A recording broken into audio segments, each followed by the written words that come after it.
Hey guys, JV here with a new episode of my Mass Effect Andromeda Pathfinder guide series. From what I've played so far, the research and development crafting system seems to be pretty convoluted and difficult to understand at first, and crafting is also completely new to the Mass Effect series, so this is kind of uncharted territory for us. In this video, I'm going over the basics of this system, which allows you to craft weapons, armor, and augmentations. Also, if you're concerned about spoilers, don't worry, you won't find any in this video. I've been very careful with these videos right around launch. Before we start, just a reminder that I'm uploading Andromeda tips and tricks guides, a streamed playthrough, and multiplayer, which I'm going to stream later today. So if you're interested in seeing any of this content, be sure and subscribe to my channel. First, I think the best way to explain the crafting in this game is that there is a certain flow of the crafting system that works in 3 steps, and these 3 steps are the same every single time. It's not going to change up on you. If you remember how this works, then you'll be able to apply this across the board. The first step is to scan objects for research points, and the game teaches you this within the first 10 minutes of you starting a new game. So this is something that everyone who's played should be familiar with. With your scanner open, you scan objects that are glowing red, and if you successfully scan that, you'll gain research points. And usually you'll find new objects to scan in new locations, although I have seen repeat objects that'll be scannable. I've scanned something that's been red, it went yellow, then I went to the same object in a different place and it was still red, and I still got research points. So some of them are repeat. When you successfully scan an object, it'll give you research points that fall into one of 3 different technology categories. First is Milky Way from our previous galaxy, where we came from. The next is the Helios cluster, where we are now, so it's technology based in the Andromeda Galaxy,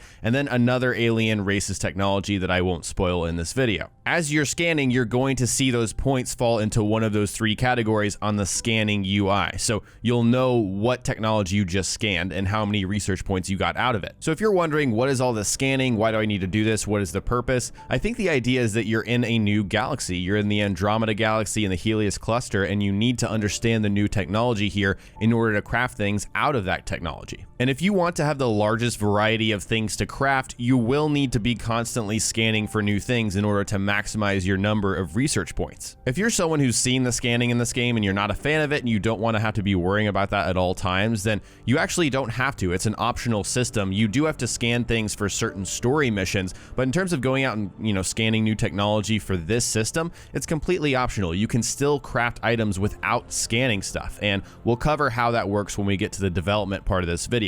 But once again, if you want the largest variety of things that you can craft, weapons, armor, and augmentations, you will need to do scanning as far as I can tell. The second step of the crafting process is to research. You'll need to research the item you want to craft in order to make a blueprint of that item. Again, in the first few hours of the game, it'll show you where you can get this done. You can do this on the Tempest, your ship. There are certain locations on planets like research development centers, probably on outposts, although I can't confirm that you can do that on outposts since I haven't reached that point in the story yet. But the idea here is that you're taking your research points from scanning, and I believe scanning is the primary way that you're going to get research points, and you're using those points to research blueprints. Why do you need blueprints? In order to craft an item, you will need the blueprint, the specific blueprint for that item. It's impossible to craft an item without the blueprint for that item. I just want to hammer that point home. So you can think of the research menu as a collection of all possible blueprints that you can research. As we mentioned before with scanning, there are 3 different tabs designated for each technology type that you can create blueprints for. So you're going to find the Milky Way tab, the Helios tab, and the other alien race tab. Under each of those, you'll find an armor category, a weapons category, and an augmentations category. Once you find an item that you want to research the blueprint for, you spend those research points. So research points aren't going to accumulate and just keep getting higher. You're going to get some research points and then spend some. It's a currency system, so that number is going to go up and down. Also, if it wasn't already obvious, spending research points in one category doesn't affect the other. If I research a blueprint in the Milky Way, it's not going to affect my research points for the Helios cluster. So we're going to take a look at the step-by-step process of researching an item. So we're going to the research side of things here, and then we're in the Milky Way technology tab. We're just going to go ahead and click on weapons, and then scroll down to the Valkyrie assault rifle. So we're going to select this project, and there's a few things we notice immediately. First off, this is an ultra rare blueprint. blueprint, excuse me. And as far as I can tell, this corresponds to the research requirements more than the materials that you need to craft it. So for example, if I were to go down to the Falcon assault rifle, this is a rare blueprint that costs 125 research points for the, one version, the first tier of this weapon. Back to the Valkyrie, I need 150 in order to research the first tier of this weapon. So that's kind of the difference between the rarities there. So you can see the stats of this weapon on the right, but you'll need to click the view details button, which is, you see the button on the bottom of the screen depending on your platform. And that actually shows the requirements in terms of materials that you need to craft the item. Just to clarify, these are the requirements to craft the item, not to research it. All you need is these research points. So as you can tell above the weapon to the left, I have 690 research points. I only need 150 in order to craft the first tier of this weapon. I don't necessarily need those materials in order to craft the blueprint. I can still research for blueprints even though I can't craft the items. So just as an example, once again, with the Falcon assault rifle, if we look at the requirements here, I don't have the copper in order to actually craft this weapon, but I can still grab this blueprint immediately if I want to. Another thing is, if we go back to the Valkyrie assault rifle, if we want to craft these other tiers, as you can tell at the bottom, it says our requirements is Valkyrie assault rifle 1. And so if I want to craft higher tier, better versions of these weapons, I need to actually have, research the first tier or the lower tiers in order to unlock the higher tiers. And then you also run into level requirements. I have to be level 10 in order to actually research and craft the Valkyrie assault rifle 3. So those are kind of the requirements for the higher tiers of these crafted weapons. So for the purposes of this video, I'm just going to go ahead and craft the blueprint for the Valkyrie assault rifle right here. And as you can tell, it gives you a little bit of things here. The blueprint will be added to the development branch, and then you can actually craft that once you've done that, and it shows me the cost once again. So I'm going to go ahead and continue, and I have successfully researched this. And we're going to talk more about these when we go to the development side of things. But I do want to point out that you see the little green check mark, which is on the left side of the screen for the first tier of this weapon. That means I've successfully researched it. I don't have to research tier 1 again. I have that blueprint on the development side of things, so I don't have to mess with that again. So once you've researched a blueprint for the item that you want to craft, it's time to actually craft it. So now we're moving on to the development side of things.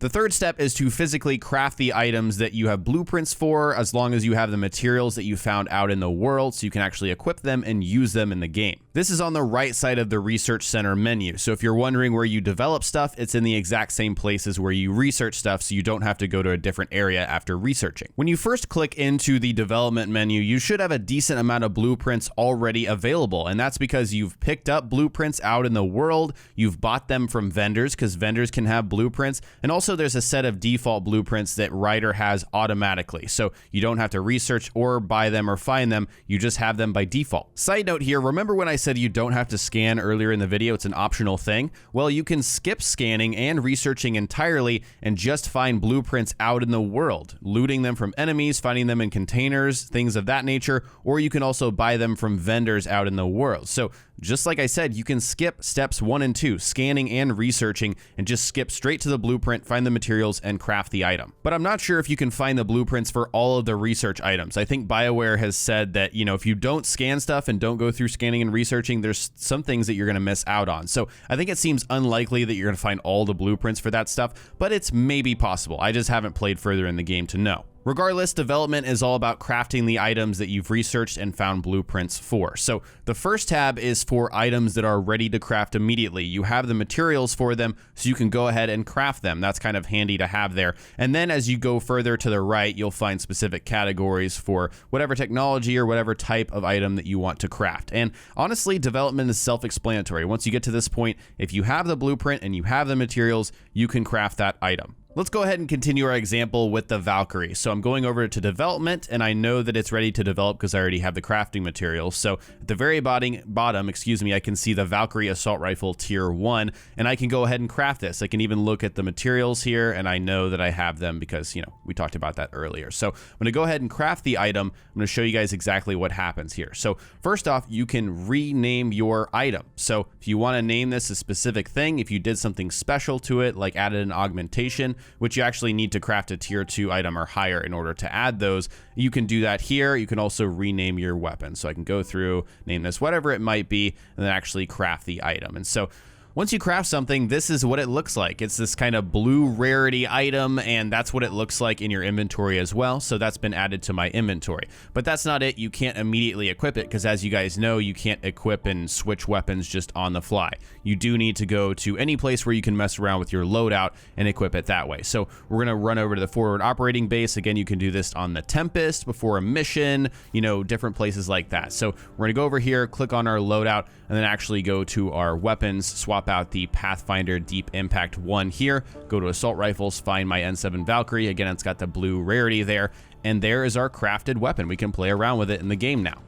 So there it is, guys. That is how crafting works in Andromeda. Again, I believe the system is a bit complex at first because there's that 3-step process, but once you understand how it works, I feel it is a rewarding system because you know what you need to do and you can gather those research points, get those blueprints, and then bring them over, find the materials, and craft the items. And it's really fun to play around with crafted items because of the augmentations and the different technology types. There's a lot of different, you know, options and variety that you can actually craft and create in the game outside of weapons that you're already going to find. This is like a whole other section of weapons in the game, which is really cool. There's some crazy augmentations that you can play around with. I'm thinking about making a separate video on those when I actually get enough research points to go through and find all of them. If you learned something new or just enjoyed this video, remember to hit that like button. I'd appreciate it. And also subscribe for more Andromeda tips and tricks guides like this. Multiplayer, I'm going to stream that multiplayer again, like I said, later tonight if you're interested. And also my streamed playthrough, which will return when the game actually comes out. Thanks so much for watching, and I'll talk to you next time.